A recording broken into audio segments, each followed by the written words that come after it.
Everyone thinks Jon Snow got punished at the end of Game of Thrones. Banished, forgotten, thrown away like he never mattered. And honestly, for years I thought the same thing. But here's what nobody talks about.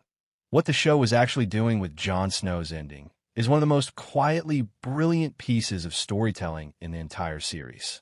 And once I show you the connection between Jon Snow and one specific, mostly forgotten character, you'll never see this show the same way again.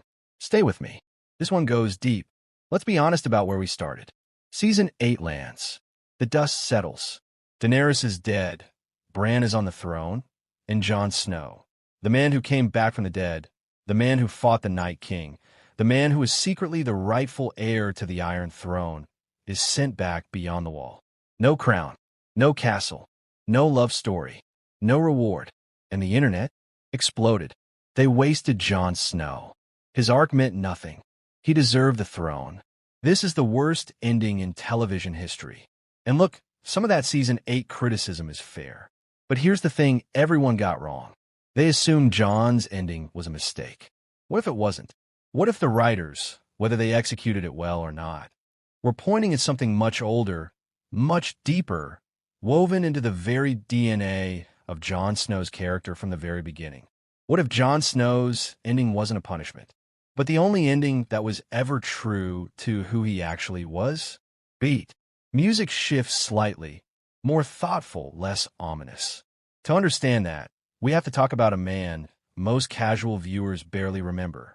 An old man, a blind man, a man who gave up everything and never once regretted it. We have to talk about Maester Aemon.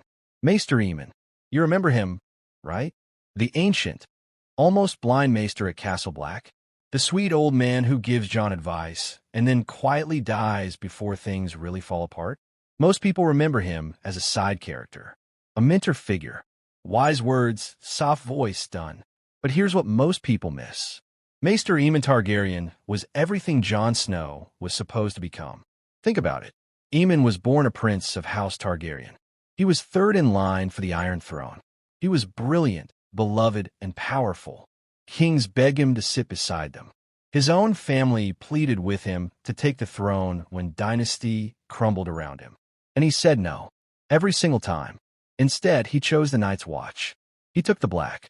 He gave up his name, his titles, his claim to power, his chance at love, his family, everything. And he lived out his days at the edge of the world, in the cold, serving a cause that most of the realm had already forgotten. Sound familiar? Jon Snow is Aemon's mirror, a living echo of the same soul, the same impossible choice, separated by nearly a century of time. And the show tells us this, explicitly, but so quietly that most of us walked right past it. Do you remember the line Aemon says to Jon in Season 1? He says, "What is honor compared to a woman's love? What is duty against the feel of a newborn son in your arms? We are only human, and the gods have made us so." He was talking about himself, about what he gave up, about the life he chose not to live. But he was also, already, describing Jon's future, because Jon Snow would face the exact same test, the exact same impossible fork in the road. And here's the question the show was really asking from the very beginning. When love and duty go to war inside a person, which one survives? There's a line in this show, spoken by Maester Aemon, that I genuinely think is the thesis statement of Jon Snow's entire arc.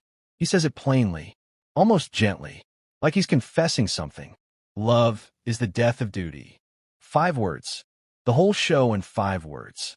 Because if you track Jon Snow's story from Castle Black to King's Landing, every single catastrophic decision he makes, every moment where the plot turns against him, traces back to love overriding duty.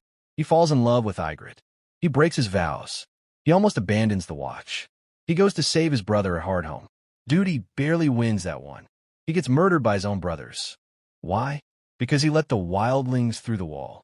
Because he refused to let people die for the sake of an institution. Love of humanity over duty to the Watch. He comes back from the dead and marches on Winterfell. Why? To save Sansa. Love. He bends the knee to Daenerys. Why? Love. And then, the defining, heartbreaking, civilization-altering moment of the entire series. He kills Daenerys. Why? Because finally, for the first time, duty wins. Duty to the living. Duty to the realm. Duty to what is right, even when it destroys him. And what does it cost him? Everything. Ygritte is dead. Daenerys is dead. He's imprisoned. His identity, the secret Targaryen lineage that was supposed to mean something, means nothing. He ends up exactly where he started, beyond the wall, in the snow, alone. Except here's the part we always skip over. He doesn't look broken. When we last see Jon Snow, he's walking north into the true wilderness with the free folk. And he's almost smiling. Why would a punished man smile? Before we answer that, let's go back to another line. Another piece of the puzzle. Season 5. Jon is Lord Commander. He's about to make the most controversial decision of his life, letting the wildlings through the wall. He goes to Maester Aemon one more time. He's torn apart. He knows what he's about to do will turn everyone against him. And Aemon, old, frail, barely clinging to the world, looks at him and says this: "Kill the boy, and let the man be born." That line sounds brutal, right? Like a command to become harder, colder, to stop feeling. But that's not what it means. It means stop letting the boy's wants, safety, belonging, love, approval, the desire to be accepted and praised, make your decisions for you. Kill the version of yourself that needs a reward for doing what's right. Kill the boy who wants the throne. Kill the boy who wants the girl. Kill the boy who wants to be chosen. And become the man who simply does what must be done, even when it costs everything, even when no one claps, even when the ending looks, from the outside, like a punishment. This is what Aemon did. He killed the boy, the prince, the potential king, and became a maester, a servant, a ghost at the edge of the world. And Jon kills Daenerys. He lets go of the last thing he loves. He becomes, in that single moment, fully the man Aemon always saw in him. The boy is finally dead. Let's lay this out side by side, because when you see it clearly, it's genuinely stunning. Aemon Targaryen was a prince who had a claim to the Iron Throne. Jon Snow was a prince who had a claim to the Iron Throne. Aemon gave up his name, his title, his family. Jon gave up his name, Aegon Targaryen, his title, his family. Aemon was offered love, offered power, offered a different life, multiple times. Jon was offered love, offered power, offered a different life, multiple times. Aemon chose the cold, the wall, a life of service with no glory.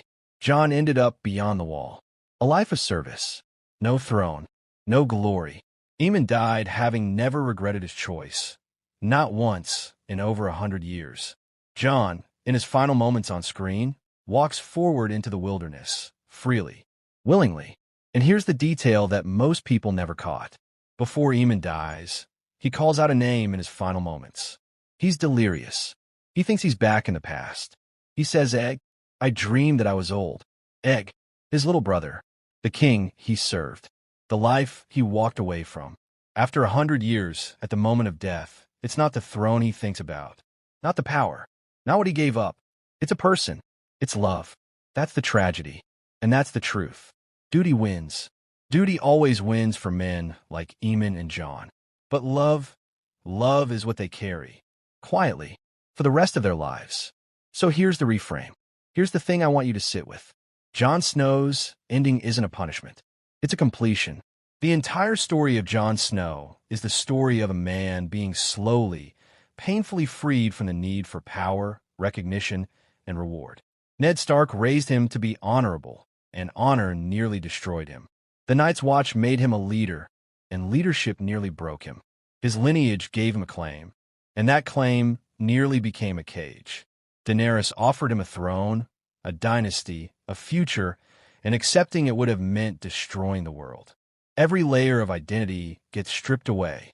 Every source of external validation gets removed, until all that's left is Jon, just a man, in the snow, with people who need him, with no title, no claim, no reward, and he's free. Maybe for the first time in his life, he is genuinely, completely free. Maester Aemon found this freedom in a library at the edge of the world. Jon found it beyond the wall.